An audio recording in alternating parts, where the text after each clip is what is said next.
சிறியூர் அப்படிங்கிற ஊர் உங்களில் நிறைய பேருக்கு தெரியாமல் இருக்கும். அந்த ஊருக்கு நாம் நினச்ச நேரத்தில் போக முடியாது.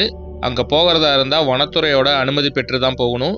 ஏன்னா வெளியாட்கள் நுழைவதற்கு தடை விதிக்கப்பட்ட ஒரு கிராமத்திற்கு தான் இப்போ நாம் இந்த பேருந்து பயணத்தை மேற்கொண்டு போயிட்டுருக்கோம்.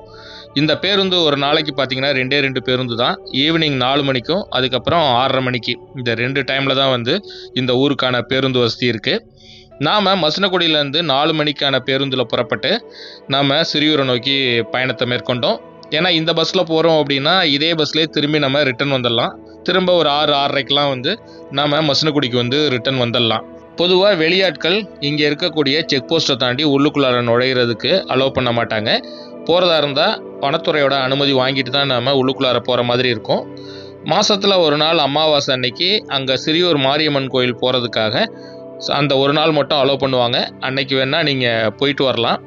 இங்கே ஆள் நடமாட்டம் இல்லாத ஒரு அடர்ந்த வனத்துக்குள்ளார நாம் பயணப்பட்டு போகிறதுனால நிறைய வனவிலங்குகளை பார்க்கக்கூடிய வாய்ப்பு நமக்கு இந்த பேருந்து பயணத்தில் இருக்குது. பொதுவாக புலி சிறுத்தைலாம் இங்கே அதிக அளவில் இருக்கிறாப்புல சொல்கிறாங்க.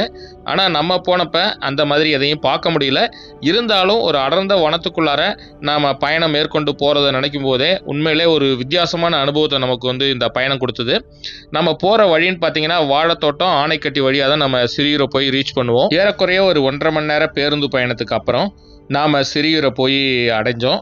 சிறியூரில் இந்த புகழ்பெற்ற மாரியம்மன் கோயில் இருக்குது. உங்களுக்கும் டைம் கிடச்சிதுன்னா போய் நீங்களும் பாருங்கள்.